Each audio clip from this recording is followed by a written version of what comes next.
사도 바울이 이제 에베소 교회를 향해서 보낸 편지를 기록한 것이 에베소서입니다. 그리고 그 중에서도 오늘 본문의 내용은 에베소서가 총 6장으로 구성되어져 있는데 마지막 6장의 내용으로서 모든 편지를 마무리하면서 당부의 메시지를 남기는 그런 형태를 취하고 있어요.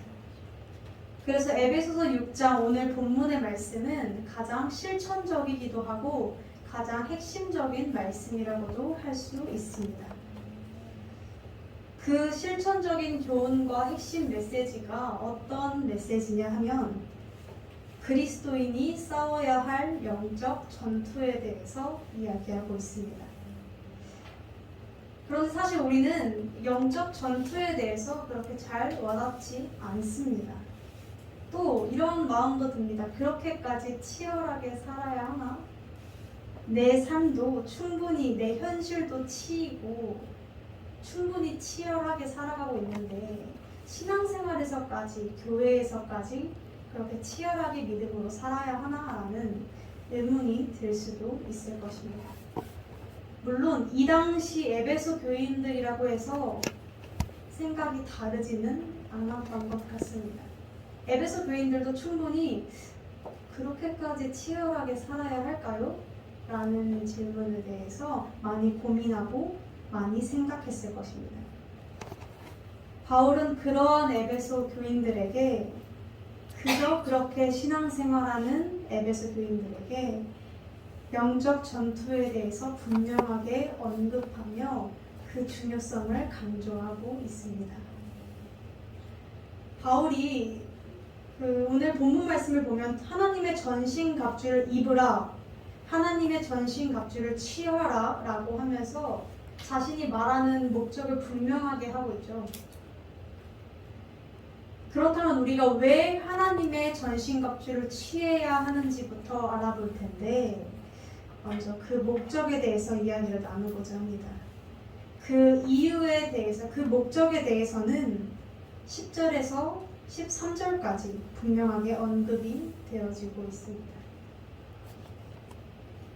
제가 개역 개정으로 읽을게요.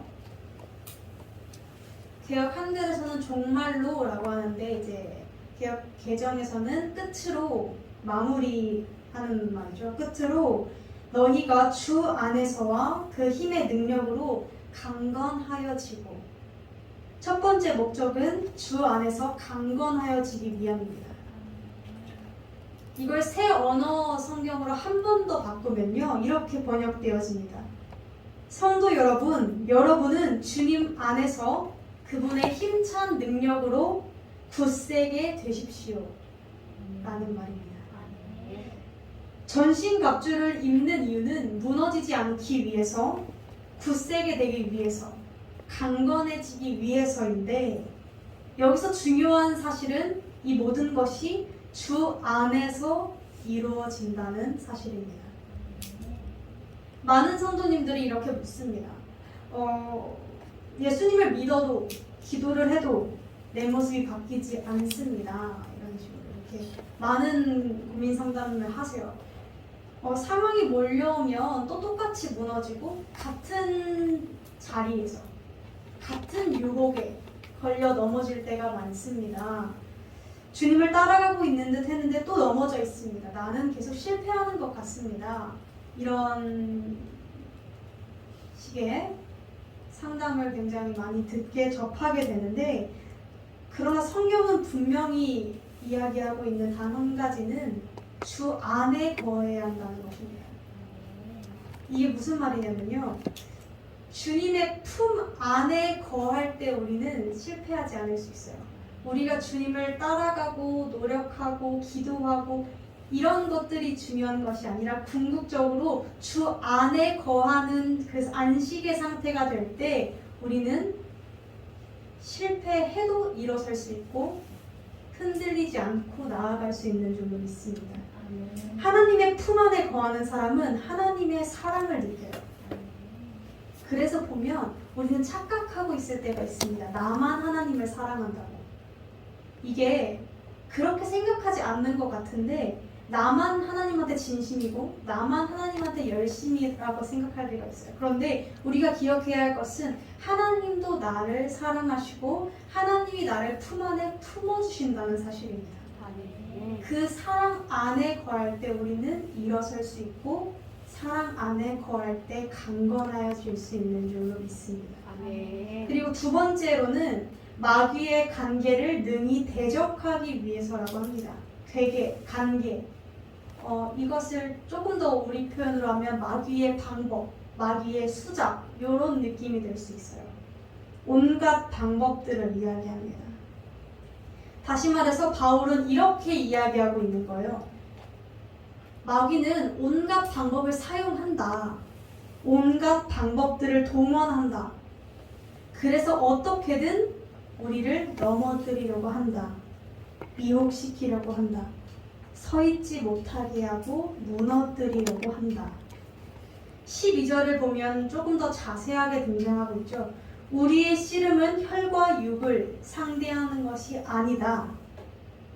통치자들, 정사와 권세와 어두움의 세상 주관자라 하는데 어두움의 세상 주관자, 즉 악의 영들을 사단을 상대하는 것이다. 우리가 싸우는 것은 사람의 싸움이 아닌 사단과의 영적 싸움이다 라고 이야기하고 있는 것입니다. 사단이 우리를 어떻게 공격하는지 혹시 아십니까? 사단은요, 대놓고 자신의 모습을 드러내지 않습니다.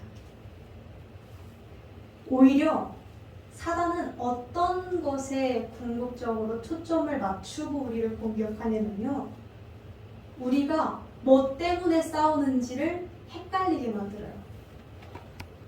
그러니까 싸움의 초점을 흐트러뜨리는 데 전력을 다합니다. 이게 무슨 말이냐면 그 싸움을, 갈등, 분쟁을 막 일으켜요. 사단이 막 일으키는데 정작 그 싸움의 칼끝이, 지금 성경은 사단을 향해야 한다고 말하고 있는데 사단은 자신을 향하지 못하도록 사람을, 서로가 서로를 칼끝을 향하도록 계속해서 만든다는 것입니다. 서로의 관계, 개인과 개인, 집단과 집단, 혹은 나 자신 스스로의 싸움, 자책이라 할 수 있겠죠. 이러한 모든 것들, 사단을 향해야 하는데 서로를 향하게끔 하고 있는 것이 사단의 방법이고 계획인 줄로 믿습니다. 그래서 우리끼리 싸우게 하고요, 나 혼자 끙끙 앓게 하고 그 모든 갈등과 분쟁을 겪게 함으로써 스스로 어디에 초점을 맞춰야 할지를 망각하게 하고 그냥 힘만 쓰고 에너지만 뺏기게 한다는 것입니다. 감정 소모만 하게 한다는 것이죠. 의미 없는 싸움을 계속해서 하게 만들어요. 답이 나오지 않는 싸움, 해결책이 나지 않는 분쟁, 상처만 더해져서 갈수록 깊은 구덩이를 파게 만드는 그런 싸움을 하게 한다는 것입니다. 왜 그런 싸움을 하게 하냐면 우리가 깊은 구덩이를 파면 팔수록 하나님을 보지 못하기 때문입니다. 우리가 우리끼리 싸우다 힘이 다 빠져서 하나님을 볼 힘조차 만들지 못하게끔 그냥 서로만 향하게끔 시선이, 싸우는 동안 내 모든 관심이 상대방에게만 쏟아져 있잖아요. 내 상황에만 쏟아져 있고 내 감정에만 쏟아져 있잖아요. 사단은 그걸 좋아해요. 우리의 초점이 하나님이 아닌 내 감정의 상태, 상대방의 현실, 내가 처해져 있는 현실, 상대방의 단점, 상대방이 나를 피곤하게 하고 괴롭게 하는 그 이유, 그 여러 가지 상황들, 그런 것에 초점을 맞추게끔 집중하고 살아가게끔 한다는 것입니다. 우리가 맞이하는 수없는 갈등과 분쟁을 사실 살펴보면 결국은 혈과 육을 상대하는 싸움입니다. 그런데 우리가 기억해야 하는 것은 그 혈과 육을 상대하는 싸움 뒤에는 반드시 사단의 관계, 사단의 방법, 사단의 수작이 있다는 것을 우리는 늘 기억해야 할 줄로 믿습니다. 사단이 숨어서 이런 일을 하는 이유, 지금까지 계속 이야기했지만 마음의 초점을 중심 밖으로 내보내기 위함인 줄로 믿습니다. 조금 전에 주님 안에 거해야 한다고 했잖아요. 주님 안에 거하려면 주님을 바라보아야 하고 내 마음의 중심이 주님을 향해야 하는데, 다른 것들 신경 쓰느라 내 중심이 주님을 향하지 못하게끔, 마음이 지치게끔, 마음이 괴롭게끔 계속해서 일을 만든다는 것입니다. 사단의 주 목적은 단 한 가지예요. 우리의 중심이 예수 그리스도를 향하지 못하게 하는 것, 예수 그리스도를 보지 못하게 하는 것. 단순히 쾌락일 거라고만 생각하지 마십시오. 단순히 우리 눈에 현저하게 보이는 정말 타락하고 살인, 이런 극악적인 행동들일 거라고 생각하지 마십시오. 모든 것들 하나하나가 사단에게는 수단이고 방법이고 도구가 될 수 있습니다. 그것은 때로는 내가 사랑하는 사람일 수도 있습니다. 때로는 내가 미워하는 사람일 수도 있습니다. 내가 놓여져 있는 상황일 수도 있습니다. 사단은 만만하지 않거든요. 제가 며칠 전에 스크루테이프의 편지, 이렇게 혹시 이 책 읽어보실 분 있으신가요? 하고 그냥 쓱, 없으시겠죠? 이러고 말았는데, 사실 그게 이제 나름의 소설인데 사단이 우리를 어떻게 공격할까에 대해서 이제 풀어놓은 글이에요. 그런데 그 책을 보면 사단이 정말 똑똑해요. 단순히 교회를 안 나오는 것, 또는 단순히 예배를 못 드리게끔 하는 것, 그 정도로 그 정도의 수작에서 그치지 않고요.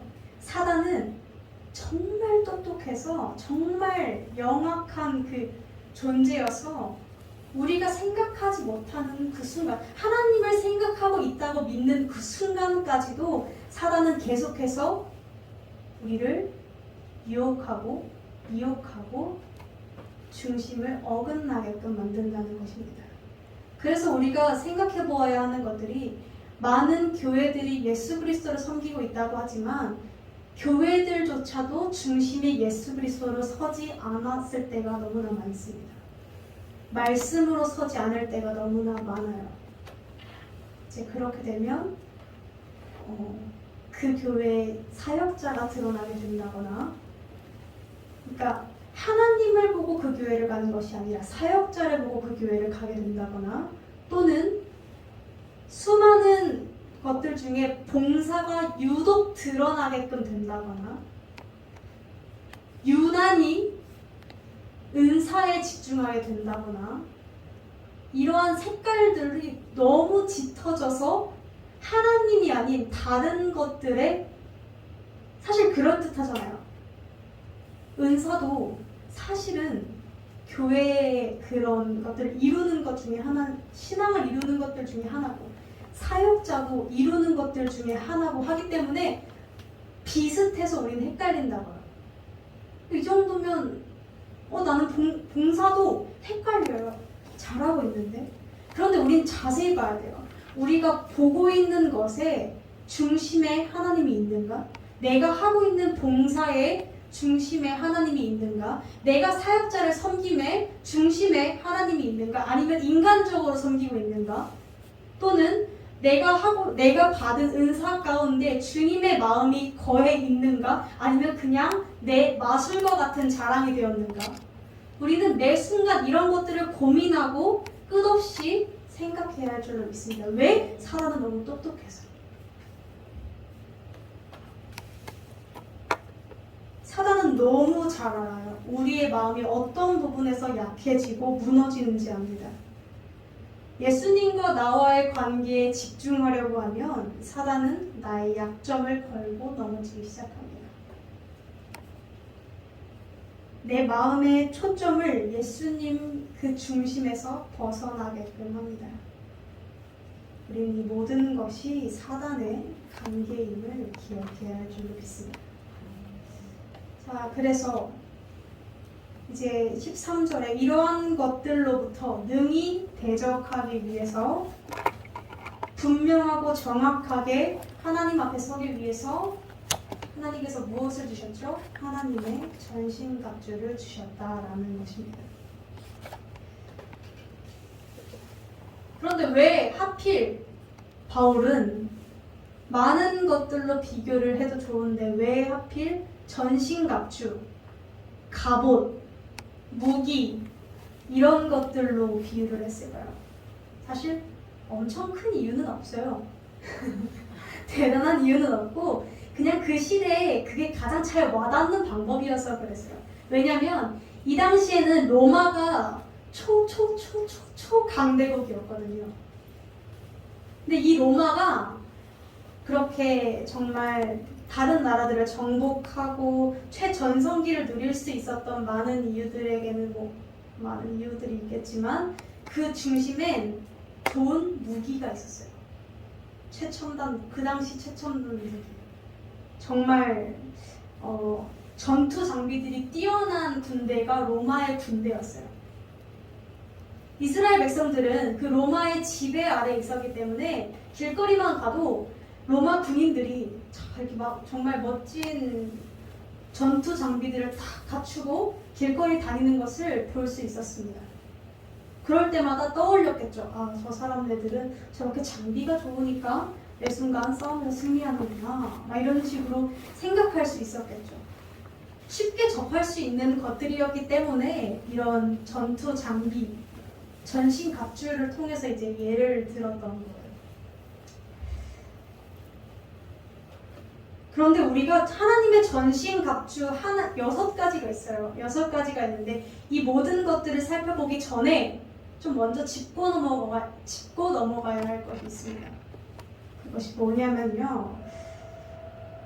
하나님의 전신 갑주를 입으라 라고 하는 것은 단순히 하나님이 만들어 놓으신, 이미 다 제작해 놓으신 갑옷, 전신 갑주를 그냥 입어, 이 정도로 끝나는 사실 개념은 아닙니다. 입기만 하면 끝난다는 것이 아니라는 뜻이죠. 전신갑주에 대한 6가지 부분들을 살펴보면 진리, 의로움 할 때 의, 복음, 믿음, 구원, 성령, 말씀 이렇게 이루어져 있는데, 구성 요소들이 이루어져 있는데 우리가 굉장히 잘 아는 말씀들, 신앙 속에서의 말씀들을 가지고 그 단어들이 이루어져 있죠. 그래서 우리는 이 하나님의 전신갑주를 생각할 때 그냥 주일학교에서 이제 배웠던 진리의 허리띠 차고 진리를 믿고 구원의 확신을 가지고 그래 날마다 복음으로 살고 이렇게 이렇게 나는 진리를 믿고 나는 복음을 믿고 삽니다. 이 정도의 개념으로 생각할 때가 많습니다. 그러나 우리가 생각해야 할 것은 군인들은 전투 장비를 입는 것으로 그의 목적이 끝나지는 않습니다. 처음에는 그 무기들을 차면 무거울 거예요. 막상 그냥 맨몸으로 있다가 전신갑주를 딱 차잖아요. 그러면 멋있는 게 아니라 무거워요. 답답해요. 우리 보호장구만 해도 사실은 귀찮고 답답한데 얼마나 그것들이 무겁고 그 무게가 장난이 아니겠어요, 그렇죠? 그렇지만 그 전신갑주를 입고 또 입는 거예요. 언제까지? 내 몸에 익숙해질 때까지. 다시 말해서 실제로 내 삶에 전신갑주가 영향을 끼쳐야 한다는 것인 줄로 믿습니다. 지속적으로 나의 행동과 나의 삶에 하나님의 전신갑주가 영향을 끼쳐야 되고 그렇게 살아내야 된다는 거예요. 진리가 나를 주장해야 하고요. 하나님의 의로우심에 따라 살아내야 하고 복음의 신을 신고 걸어서 살아야 합니다. 복음이 내 삶을 주장해야 합니다. 나를 다스려야 합니다. 내 말투, 내 삶, 내 행동, 그 모든 방식이 바뀌어야 합니다. 하나님의 전신갑주를 입음으로써 지속적으로 영향을 끼쳐야 합니다. 본문 속에서 입으라 라는 말의 개념은 성경 구절의 이 성경 구절과 동일합니다. 옛사람을 벗고 새사람을 입으라. 이 성경 구절과 같은 입으라의 단어예요. 옛사람을 벗고 새사람을 입으라. 새롭게 거듭나라는 것이죠. 단순히 진리를 믿고 나 복음 믿어, 나 예수 믿어가 아니라 하나님의 전신갑주를 입고 그 전신갑주의 무게대로 살아내며 내 모든 삶의 모습이 바뀌어야 한다는 것인 줄로 믿습니다. 군인들은 그 전신갑주를 입고 매 순간 훈련했을 것입니다. 어떻게 하기 위해? 죽지 않기 위해, 살아남기 위해. 우리도 같습니다. 사단과의 싸움에서 살아남으려면 전신갑주를 입고 매 순간 훈련에 뛰어들어야 합니다. 로마가 엄청 전성기를 맞이했다고 했잖아요. 근데 마지막에 이제 로마가 이제 전투에서 질 때쯤에 그림이나 이런 기록들을 보면 무기들이 형편이 없어요. 처음엔 무기들이 굉장히 좋았는데 이 무기들을 잘 활용하지 않았는지 뒤처졌는지 굉장히 형편없고 그 무기들을 잘 착용하지 않은 채로 있어요. 우리가 무기들을 하나님의 전신갑주를 받았어요. 그렇죠? 받았는데도 매일 입지 않으면 너덜너덜하게 우리는 싸움에서 패배할 수밖에 없습니다.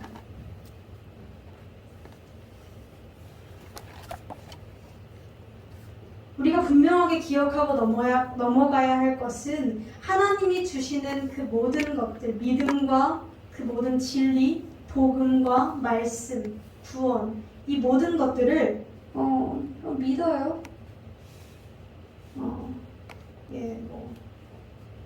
이 정도로 넘어가서는 안 된다는 것이죠. 실제로 나의 삶 속에서 복음의 능력이 일어나야 한다는 것입니다. 의지와 순종의 모습을 가지고 그것들을 발휘해야 한다는 줄로 믿습니다. 먼저 하나씩 살펴보겠습니다. 첫 번째로 이제 총 6가지가 등장하는데 첫 번째로는 진리의 허리띠입니다. 진리의 허리띠.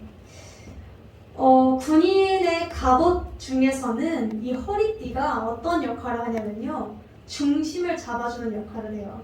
그러니까 다른 것들이 이제 무겁고 이렇게 하는데 그거를 딱 조여주는 거죠. 중심을 딱 맞춰줘요. 이게 옷이 헐거덕거리면 이게 천이 아니잖아요. 철 엄청 쇳덩이들을 달고 있는데 몸에 맞지 않아서 이렇게 하면은 움직일 때마다 이게 철이 처거덕거리면은 몸의 힘의 중심이 뺏겨요. 그러니까 싸우는 데 집중을 해야 되는데 갑옷이 움직이느라고, 다른 부수적인 것들이 움직이느라고 싸우는 데 힘을 쓰는 게 아니라 중심 잡는 데 힘을 써야 한다는 거예요. 이 중심을 누가 잡아요? 진리의 허리띠가. 여기서 진리는 뭐냐면요, 간단해요. 하나님의 실제, 하나님 그 자체, 그것을 진리라고 합니다. 다시 말해서 진리의 허리띠는 우리의 삶, 생활, 가정, 사업, 더 나아가 교회, 복음 전파, 주님을 위해서 일하는 사역, 그 모든 방면 속에서 진리이신 하나님이 중심이 되어야 한다는 것입니다. 우리는 종종 느낄 수 있습니다. 하나님이 중심되지 않는 것은 그것이 심지어는 사역이라 할지라도 하나님이 중심이 되지 않으면 힘이 흐트러질 수밖에 없습니다. 지쳐 나가 떨어질 수밖에 없어요. 무너질 수밖에 없어요. 무력해질 수밖에 없습니다. 왜냐하면 하나님이 중심되지 않는다는 건 나를 버티고 잡아줄 중심이 없다는 거예요. 힘이 집중되지를 못해요. 반대로 하나님이 내 모든 삶의 중심이 되면 어떤 일들이 벌어지냐면 우리가 집중해야 할 것에 집중할 수 있습니다. 싸워야 할 것에 싸울 수 있고요. 바라보아야 할 것을 바라볼 수 있습니다. 그런데 하나님이 중심이 되지 않고 내가 중심이 되면 어떤 일들이 벌어지냐면 내 감정이 가는 대로 힘이 막 소모가 되는 거예요. 서운해, 화가 나. 그러면 나는 지금 복음을 위해서, 예수 그리스도를 위해서 살아야 하는데 내 감정이 서운하면 할 수 있어요? 못해요. 힘이 흐트러진다고. 주님을 위해서 내 모든 삶의 방면 속에서 일을 해내고 주어진 환경에서 학생들은 공부를 할 것이고 또한 일을 할 것이고 이 모든 가정들을 꾸려나갈 것이고 그 모든 것들을 해야 하는데 하나님이 중심이 되지 않으면 다른 것들이 눈에 너무 많이 들어와요. 사역을 할 때도 사실 마찬가지예요. 사역이 하나님의 일이라고 보여져서 방심할 때가 저도 사실은 굉장히 많거든요. 그런데 하나님이 중심되지 않고 내 감정이 앞서면 너무 서운해요. 그러면 할 수가 없더라고요. 아무것도 못하더라고요. 그 서운함의 감정에 머물러 있느라. 다른 것도 똑같아요, 사실은. 하나님이 중심되지 않으면 우리가 다른 곳에 힘을 너무 많이 써요. 그러다가 하나님이 원하시는 그 목적에는 도달하지 못하고 다른 데서 힘 다 쓰고 그냥 넘어져 있는 것이죠. 사실은. 그래서 우리는 늘 하나님이 중심되는 그 진리의 허리띠를 착용하고 살아야 하는 힘이 있습니다. 아멘. 그것이 무엇이 되었든 간에 아멘. 하나님이 집중하라고 하신 것에 집중하기 위하여 아멘. 하나님의 의로우심과 하나님이 우리에게 원하시는 것들에 집중하기 위하여. 두 번째로는 의의 흉배, 호심경입니다. 이것은 뭐냐면요, 심장 보호, 가슴 보호하는 장치. 가장 중요하겠죠. 심장을 맞으면 즉사를 하니까요. 영적 싸움, 그러니까 성도의 삶에서는 내 마음을 보호하는 것이라 할 수 있겠습니다. 사실 우리는 마음이 진짜 약해요. 그쵸? 굉장히 작은 공격에도 쉽게 무너져요. 굉장히 핵심적인 부분이라서 마음이 공격당하면 전체가 주저앉아 버리곤 합니다. 이런 걸 사단이 너무 잘 알거든요. 약점을 알아요. 이 사람이 언제 마음이 무너지는가를 알아요. 계속 공격합니다. 그 부분을 계속 걸고 넘어지려고 해요. 서로의 불완전함을 이용해서 서로를 마음에 상처 주게끔 합니다. 그런데 이게 서로의 불완전함을 사단이 이용한 싸움이기 때문에 이 싸움은 답이 없습니다. 해결이 안 나요. 우리의 힘으로 해결할 수 없는 싸움입니다. 그런데 우리가 미련해서 이 싸움에만 목매다가요. 이 상황에서 벗어나지를 못해요. 이 상황에 처해진 내 상처에서 벗어나지를 못해요. 이게 다 사단의 수작이에요. 여기서 벗어나지 못하고 있다면 그냥 사단에게 놀아나는 거예요. 그냥 매일 그냥 놀아나는 거예요. 매일.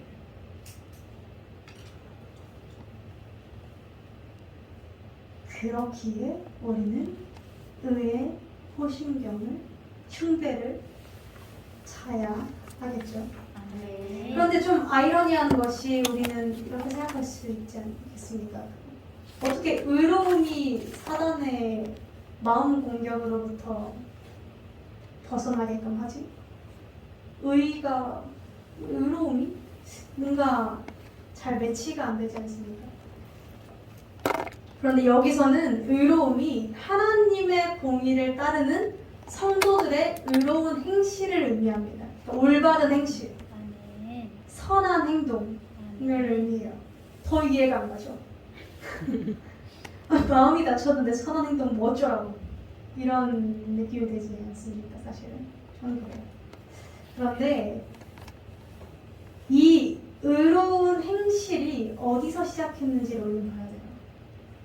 우리가 의로운 행실을 왜 하는지를 생각해야 한다는 것이죠. 사실 생각해보면 예수 믿지 않는 사람도 의롭게 사는 사람 많습니다. 봉사하는 사람 많을 거고요. 정말 타인의, 정말 공동체의 이윤을 위해서 개인의 이익이 아닌 단체, 집단, 사람들의 이익을 위해서 사는 사람 정말 많을 것입니다. 그런데 우리는요, 단순히 선한 행동을 하고 안 하고에서 시작하는 것이 아니라 개인의 신념에서 시작하는 것이 아니라 예수 그리스도가 우리에게 의로움을 베푸셨기 때문에 죽기까지 의로움을 베푸셨기 때문에 우리는 그 발자취를 따라가는 삶인 것입니다. 아멘. 그렇기에 이런 정의가 성립되면 어떻게 나아가시냐면요.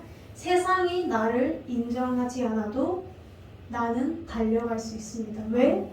예수 그리스도를 따라가는 것이 목적이기에. 아멘. 사람들에게 인정받거나 내 신념을 내세우는 것이 목적이 아니기 때문에. 신념은 꺾일 수 있습니다. 충분히 꺾일 수 있어요. 그런데 예수 그리스도는 꺾이지 않으셨기 때문에 우리 역시 꺾이지 않고 나아갈 수 있다는 것입니다. 아멘. 우리는 성도이기에 선을 베풀며 살고 상처 주지 않으려고 노력하며 살고 상처를 줬나 싶으면 정말 마음이 어렵고 사실 그런 삶을 살지만 사람은 굉장히 입체적이기 때문에 단면적으로 100% 선, 100% 악이라 칭할 수 없기 때문에 수없이 오해가 생기고 베풀었는데 가장 많은 것은 베풀었는데 돌아오지 않을 때 그 서러움이 정말 크기도 하고 정말 많을 것입니다. 사실은 많을 것인데 우리는 세상 사람들과 다르게 신념에서 타인의 인정에서 시작하는 것이 아니라 예수 그리스도를 따라가며 사는 내 작은 하루 한순간 주님 위에서 발걸음을 내려보겠다라는 다짐에서 시작한 의로움이기 때문에 우리는 넘어지지 않을 수 있습니다. 아멘. 왜? 예수 그리스도가 나를 인정하실 것이기에. 아멘. 하나님께서 나를 도와주실 것이기에. 아멘. 그리고 하나님의 때에 하나님이 드러내실 것이기에. 아멘. 그것이 뭐 제가 죽고 나서일 수도 있겠지만서도 뭐 어쨌거나 하나님께서 그렇게 허락하지 않으신다면 그런 것이죠. 때로는 드러나지 않는 것이 더 귀할 때도 있지 않겠습니까? 아멘. 알아봐 줘야만 그것이 빛나는 것은 것이 아니죠. 아멘. 세 번째로는 평안의 복음의 신입니다. 평안의 복음의 신인데 신발은 우리가 우리의 삶 속에서 자연스럽게 살아가는 삶의 영역을 뜻합니다. 발이 닿는. 그래서 우리는 평안의 복음의 신을 신을 때 어떻게 되냐면요. 이 걸음의 목적지가 분명해집니다. 아멘. 우리의 걸음의 목적지가 뭘까요? 다른 사람들에게 내가 신은 평안의 신을 나누어주는 것. 아멘. 직장에서 일하고 또는 사람들을 만나서 교제할 때마다 우리의 방향성은 우리가 가진 복음을 그들에게 전하는 것입니다. 아멘. 제가 아직까지도 잊어지지 않는 한 교수님의 마지막 이야기가 하나 있는데 그분이 돌아가셨다는 건 아니고 수업의 마지막 이야기인데 이렇게 딱 한마디 하시더라고요. 적어도 내 팔이 닿는 곳, 내 발이 닿는 곳까지는 하나님의 나라가 되어야 되지 않겠냐? 진짜 멋있지 않아요? 되게 멋있어. 지금 소리 들었어요. 적어도 내 발이 닿는 영역까지는 하나님의 나라가 되어야 된대요. 아멘. 성도들의 삶은요, 평안의 신을 신고 세상을 향해서 나아가는 삶입니다. 아멘. 그래서 우리는 교회에서만 머물러 있어서는 사실 안 됩니다. 아멘. 우리에게 있어서 교회는 굉장히 안전한 배 같아요. 세상은 뭔가 굉장히 험난해 보이고요. 교회 안에서 머무르면 평안과 평강이 있을 것 같아요. 교회 안에서 믿는 사람들과 교제하는 것이 편하고요. 안 믿는 사람들이랑 이야기하면 이게 사실 꺼려지는 부분들이 좀 있잖아요. 약간 이런 것들은 저희는 안 하는데요. 이런 것 저희는 뭐 맨날 교회 가는데요. 그러니까 가치관이 조금 다르잖아요, 그렇죠? 그러다 보니까 저도 안 믿는 친구들을 잘 안 만나게 됐었어요, 한동안. 어느 순간 자연스럽게. 그런데 이 시기도 분명히 있어야 합니다. 왜? 하나님과 나와의 관계가 바로 서기 위해서는. 그런데 바로 섰다면 이제 또다시 받은 사랑을 들고 나가야 합니다. 세상으로. 아멘. 배 밖으로 뛰어내려야 돼요, 사실. 아멘.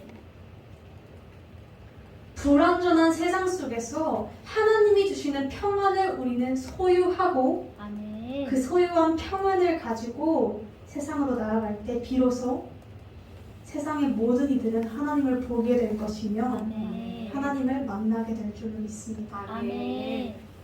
이것도 갑자기 생각난 유명한 말인데 전 이런 유명한 말을 되게 좋아해요. 있어 보이지 않아요. 이런 어떤 목사님인지 기억이 안 나는데 성경은 100명 중에 한 사람이 본대요. 그리고 나머지 99명은 한 사람은 성경을 통해서 하나님을 보고 이거다. 한 사람은 성경을 통해서 하나님을 보고 나머지 99명은 하나님을 어떻게 보냐면 그 성경 보는 한 사람의 삶으로 하나님을 본대요. 아멘. 여기 계신 모든 분들은 성경을 보시죠? 참 아멘입니다. 이보다도 더한 아멘이 없어요. 그런데 내 주변에 있는 99명에게 내 삶을 보여야 합니다. 아멘. 인정받기 위해서는 아닙니다. 그러나 보여야 합니다. 아멘. 하나님을 드러내기 위해서. 아멘. 네 번째로는 믿음의 방패입니다. 믿음의 방패. 사실 믿음의 방패는 굉장히 믿음으로 방패를 지키는 것이라고 생각할 게 맞지만 우리가 그 전에 보아야 하는 것은 2구절이에요. 2구절. 믿음의 방패를 가지고 악한 자의 모든 불화살을 소멸하고. 무슨 말이냐면 사단은 계속해서 불화살을 쏘아야 된다는 겁니다. 불화살. 이게 화살이랑 불화살이랑 다른 점이 뭘까요? 화살은 꽂히고 끝나는데 불화살은 꽂히고 불이 번져버려요. 사단이 꽂는 건 뭐예요? 불화살이에요. 사단이 불화살을 꽂힐 때 꽂히면 내 마음속에서 불이 일어납니다. 이 불은 번지고 번져서 성령의 불이 아닙니다. 악의 불이죠. 악의 불. 분노의 불, 험담의 불. 죄는 그래서 번지게끔 돼 있어요. 사실 창세기에서도 처음 아담이 죄를 범하고 그 다음에 살인의 죄가 처음 탄생하고 나서 살인이 계속해서 번져나갔어요. 죄는 번져나갑니다. 특성상. 그래서 내 주변에 유난히 죄를 많이 지어서 나로 하여금 영향을 끼치게 만든 사람이 있다면 내가 영향을 줄 수 있을 때까지는 조금 피하는 것도 방법이에요. 내가 영향을 줄 수 있다면 그것이 가장 좋은 일이겠지만 사실 내가 영향을 받을 것 같다면 어느 정도는 피해 있어야 하는 것도 현명한 방법입니다. 부정적인 말은 부정적인 말로써 더해지고 번지게 되어 있고요. 부정적인 생각도 마찬가지고 험담 한 번 하면 다른 사람의 안 좋은 것들만 보이게 돼요. 시선 자체가 그렇게 꽂혀버리거든요. 사단은 계속해서 불화살을 쏩니다. 사단이 노리는 것은 이렇게 불이 번지고 번져서 서로가 서로를 사랑하지 못하고, 하나님께서 말씀하셨던 요한일서에서 계속해서 말씀하시는 것은 하나님이 너희를 사랑했는데 너희가 하나님을 사랑한다 하면서 서로가 서로를 사랑하지 못한다면 그것은 거짓말이야 라고 단호히 거부하세요. 그걸 누가 알아요? 사단이 알아요. 그래서 사단이 어떻게 해요? 서로가 서로를 사랑하지 못하게 해요. 우리로 하여금 거짓말하는 사람처럼 만들게 한다고. 하나님 앞에서. 나에게 꽂힌 상처만 보다가 불이 번져서 분노, 갈등, 낙심, 무력함, 험담 이러한 것들에 사로잡혀 있게끔 하는 것입니다. 이 모든 것은 하나님을 보지 못하게 합니다. 험담하면서 동시에 하나님 본다는 사람 거짓말입니다. 화내고 있으면서 하나님 사랑한다고 하는 사람 거짓말입니다. 화내고 기도하면 그거야말로 그렇게 사이코 같은 사람은 사실 없을 것이죠. 하나님도 놀라실 거예요. 넌 진짜 이중인격이구나. 주여 하면서 갑자기 집에 와서 분노와 질투와 시기와 욕망에 사로잡혀서 한번, 물론 이런 것들이 아예 없을 수는 없겠지만 최대한 불화살을 죽이고 죽여야 한다는 것입니다. 아멘. 16절에 불화살을 소멸하고, 소멸한다는 건 즉시 꺼버리라는 뜻입니다. 믿음의 방패를 들고, 믿음의 방패를 든다는 것은 내가 방패가 된다는 뜻은 아닙니다. 믿음의 방패라는 것을 들고 그 뒤에 숨어서 하나씩 불을 꺼버려야 한다는 뜻인 줄 믿습니다. 다른 말로 그런 상황, 불화살이 나에게 날아오는 상황들을 맞이할 때마다 내가 방패가 되어서 하면 사실 집니다. 그러나 믿음의 방패, 하나님을 앞에 내세우고 그 뒤에 숨어 있는다면 우리는 그 모든 불화살을 끄게 될 수 있을 줄로 믿습니다. 아멘. 그 불이 끄고 꺼서 큰 불이 작은 불이 되고, 작은 불이 더 작은 불이 되고, 더 작은 불이 된다면 우리의 시각은 이렇게 바뀝니다. 하늘 일이 아니었네.